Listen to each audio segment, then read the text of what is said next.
خواتین و حضرات، پروگرام میں آپ کو ایک بار پھر خوش آمدید کہتا ہوں. طلبہ تنظیمیں کیا ہمارے کیمپسز کے اندر طلبہ تنظیمیں نظم و نسق کا مسئلہ پیدا کرنے میں مددگار ہیں یا اس کے لیے رکاوٹ ہے؟ دیکھیں جی، ڈیپینڈ کرتا ہے کہ یونیورسٹی کی اوورآل صورتحال کیا ہے. مثلا میں یہ سمجھتا ہوں، میں ایک چھوٹا سا نمونہ ماڈل آپ کے سامنے رکھنا چاہوں کہ جس ادارے کو میں ہیڈ کرتا رہا ہوں وہاں پر بھی طلبہ تنظیمیں ہیں. میں نے ان طلبہ تنظیموں کے ساتھ دے فیلنگ کی بجائے وی فیلنگ کا کانسیپٹ انہیں دیا، انہیں اعتماد میں لیا. انہوں نے ایک چیز وعدے کی، میں نے کہا آپ کا جو بھی ڈیموکریٹک رائٹ ہے آپ جائیے، آپ کو جلسہ کرنا چاہتے ہیں، جلوس نکالنا چاہتے ہیں نکالیں، لیکن میں کسی تنظیم کو اس بات کی اجازت نہیں دے سکتا کہ میری کلاسوں کو آ کے ڈسٹرب کرے اور طلبہ کو زبردستی نکال کر باہر لے جائے. جو جانا چاہتا ہے وہ جائے، میں اسے روکوں گا نہیں. لیکن کسی ایک تنظیم کے فورم کے تحت اس شعبے کے اندر کوئی پروگرام بھی نہیں ہوگا، کسی ایک تنظیم کی بالادستی نہیں ہوگی. بالادستی میری ایڈمنسٹریشن کی ہوگی، ہم چاہیں گے جو کریں گے. اور اس میں نے یہ احتیاط کی کہ جو طلبہ کے مسائل ہو سکتے ہیں میں اینٹیسپیٹ کرتا تھا. مجھے پتا تھا کہ وضو کا چاہیے تو میں وضو کا خود بنواؤں بجائے اس کے کہ لڑکے جلوس نکالیں. میں خواتین کی لیڈیز لاؤنج کا انتظام کروں بجائے اس کے کہ لوگ مجھ پر پریشر ڈالیں. یہ مجھے بتا رہے ہیں کہ ڈاکٹر فاروق صاحب بھی لائن پہ آ گئے ہیں، میں ان سے بھی ذرا انپٹ یہ لینا چاہتا ہوں. ڈاکٹر صاحب السلام علیکم. ڈاکٹر فاروق خان صاحب، آپ کا کیا حال ہے؟ جی اللہ کا شکر ہے. جی ڈاکٹر صاحب، آپ نے ہماری گفتگو سنی. ڈاکٹر مغیث صاحب سے میں یہ بات کر رہا تھا کہ یہ تعلیمی اداروں میں جو نظم و نسق کے مسائل پیدا ہو جاتے ہیں اس کی وجہ کیا ہے؟ سب سے پہلے تو میں یہ عملی بات آپ کے سامنے رکھنا چاہتا ہوں کہ یہ ٹھیک ہے کہ دنیا میں کہیں بھی اور کسی بھی انسٹیٹیوشن میں مسائل مکمل طور پر حل نہیں ہوتے، لیکن صرف ایسا نہیں ہے کہ انتظامیہ کے مسائل حل نہ ہونے کی وجہ سے سارے مسائل پیدا ہوتے ہیں. ہم جانتے ہیں اور میں نے بحیثیت طالب علم بھی یہ بات دیکھی ہے اور میرا ابھی تک طالب علموں سے پورا ایک کانٹیکٹ ہے کہ مسائل بنا بھی دیے جاتے ہیں طالب علموں کی طرف سے اور مسائل کو ایکسپلائٹ بھی کر دیا جاتا ہے اور مسئلہ اتنا بڑا نہیں ہوتا جتنا اس کو مسئلہ بنا دیا جاتا ہے. اور اگر مسئلہ حل نہیں ہوتا تو ظاہر ہے کہ اس کے پرامن راستے کبھی بھی ختم نہیں ہوتے. سب سے پہلی بات یہ. اور دوسری بات یہ ہے کہ اگر کوئی مسئلہ کبھی حل نہیں ہوتا تو اس ضمن میں یہ اجازت تو حاصل ہے کہ انسان اپنی فریاد اور اپنی عرضداشت جو ہے وہ ہر ایک کو پہنچا دے اور کسی بھی طریقے سے پہنچا دے، ہر پرامن راستے سے.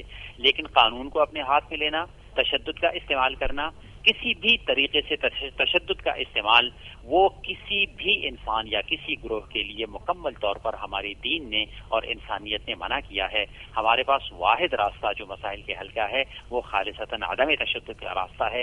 تشدد کا راستہ وہ ہمیشہ انسانیت نے بھی منع کیا ہے اور ہمارے دین نے بھی اس کو منع کیا ہے. یعنی آپ کے نزدیک اس کا کوئی جواز نہیں ہے کہ طلبہ اس معاملے میں ایک حد سے آگے بڑھیں؟ اس کا مکمل طور پر کوئی جواز نہیں ہے. قرآن مجید نے، یعنی آپ دینی پہلو سے بھی اخلاقی پہلو سے بھی یہ کہتے ہیں اس کا کوئی جواز نہیں ہے؟ مثال کے طور پر میں آپ کو یعنی اگر آپ کہیں کہ حقیقی زیادتی بھی ہو گئی ہے، ظلم بھی ہو گیا ہے، فساد بھی ہو گیا، تو وہ اپنی حد میں رہیں گے، آپ یہ کہیں؟ کچھ بھی ہو گیا ہے، کسی بھی معاملے میں کسی کو بھی قانون کا اپنے ہاتھ میں لینے کی اجازت نہیں ہے. تو پھر اگر یہ ہو جائے تو پھر اس کا حل کیا ہے؟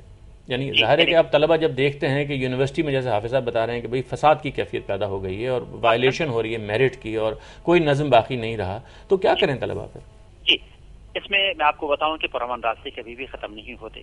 سب سے پہلی چیز، جتنا بھی انتظامیہ ہے اس تمام انتظامیہ کو لکھ لیا جائے، بتا دیا جائے. اس کے بعد بھی مسئلہ حل نہیں ہوتا تو ہمارے ملک میں خدا کے فضل و کرم سے میڈیا اب انتہائی آزاد ہے. بے شمار اخبارات میں بات لکھی جا سکتی ہے، میڈیا کو بلایا جا سکتا ہے، میڈیا کے لوگوں کو بات کی جا سکتی ہے.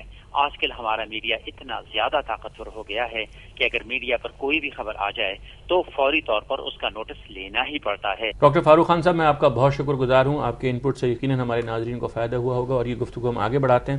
حافظ صاحب، میں آپ سے یہ پوچھنا چاہتا ہوں کہ کیا آپ اس بات سے متفق ہیں جیسے کہ ڈاکٹر فاروق خان صاحب فرما رہے ہیں کہ حالات چاہے کتنے ہی خراب ہو جائیں ہمیں کسی حال میں بھی قانون کو ہاتھ میں نہیں لینا، اور چاہے فساد ہو جائے، ظلم ہو جائے، کوئی رستہ ایسا ڈھونڈنا ہے، پرامن رستہ ڈھونڈنا ہے، جمہوری طریقہ ڈھونڈنا ہے.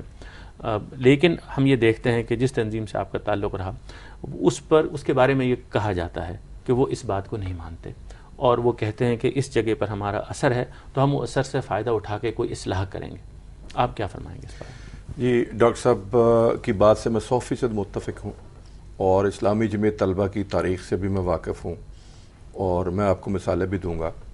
کبھی بھی ہمارا یہ موقف نہیں رہا کہ ہم چونکہ یہاں پر جب منتخب ہوتے تھے اس وقت بھی کہ ہم یہاں پر ایڈمنسٹریشن کا رول اپنے ہاتھ میں لیں گے، نیور، یہ جمعیت کر نہیں سکتی اپنے دستور اور روایات کے اعتبار سے، اور آج بھی اگر کرتا ہے تو وہ غلط کرتا ہے۔ اور یہ جو جامع پنجاب کا جو واقعہ ہوا ہے، میں پھر یہ کہہ رہا ہوں، ڈاکٹر صاحب کی بات سے بالکل متفق ہوں کہ 100%، 1000% کسی کو یہ گنجائش نہیں ہے کہ وہ قانون کو اپنے ہاتھ میں لے لے۔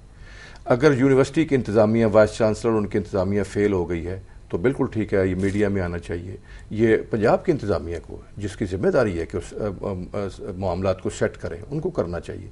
جمعیت کے بارے میں مجھے افسوس یہ ہے کہ یونیورسٹی کی انتظامیہ بھی پارٹی بن گئی ہے۔ جمعیت پر الزام لگانے کی بجائے اگر کسی آدمی نے غلطی کی ہے، جرم کیا، تو اس کو پن پوائنٹ کرے۔ میرا کہنے کا نقطہ نظر یہ ہے کہ یہ اسلامی جمعیت طلبہ پر ایز اے تنظیم الزام عائد نہیں ہونا چاہیے۔ جو کلپریٹس ہیں ان پہ ہوگا تو یہ خون رائے گا نہیں جائے گا، مجرم جو پکڑے جا سکیں گے، تنظیم پہ آئیں گے تو یہ غلط بات ہوگی۔ ایک صرف میں اپنی بات جو ہے نا، میں دوسری طرف جو ظلم ہے وہ میں آپ کی وساطت سے ڈاکٹر صاحب کی جو کہا میں میڈیا پر لانا چاہتا ہوں۔ دیکھیں ہم اگر ایسے نہیں صرف ایک میں کہ اس واقعے کے حوالے سے انہوں نے کچھ لڑکوں کو نومینیٹ کیا ہے۔ یہ لڑکا ابرار 25 مارچ کو پاکستان سے لاہور سے ہیتھرو چلا گیا، یہ ایگزٹ مور لگی ہوئی ہے اور یہ اس کی ہیتھرو ایئرپورٹ پہ انٹری لگی ہوئی 25 مارچ کو، اور یکم کو آج یہ وہیں پر موجود ہے، یکم تاریخ کو یہ واقعہ ہوا ہے۔ اس کو بھی ہمارے اساتذہ، میں کسی کا نام لینا چاہیے، انہوں نے اس میں نومینیٹ کر دیا ہے۔ تو یہ جو ہے اگر اس قسم کی حرکتیں ہوں گی تو پھر اس کے دفاع میں جو آئے گا کہیں گے جی یہ مجرموں کے دفاع کر رہے ہیں۔ مجھے اجازت ہو، اس لیے نہیں کہ میں یونیورسٹی کا ڈین ہوں اور میں انتظامیہ کی نمائندگی کر رہا ہوں، میں ایک چیز کی وضاحت کرنا چاہتا ہوں۔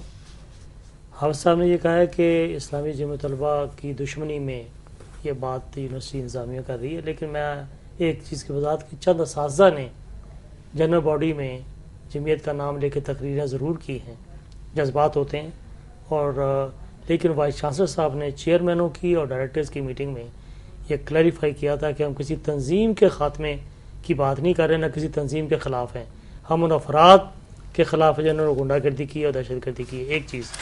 دوسری چیز میں نہایت افسوس کے ساتھ حافظ صاحب کے ساتھ یہ شیئر کرنا چاہوں گا کہ پتہ نہیں کیوں آج جمعیت کے، ہم معیار کی بات کر رہے ہیں نا، استاد کا مقام گر گیا اور معاشرے کے سارے جو شعبے ہیں وہ، اس میں جمعیت جو کہ ایک ماڈل ہوتی تھی، لوگ مثال دیا کرتے تھے، اس کا معیار بھی گرا ہے وہاں پر بھی، اور اتنا گرا ہے کہ میں اس کا خود بھی آئی وٹنس ہوں۔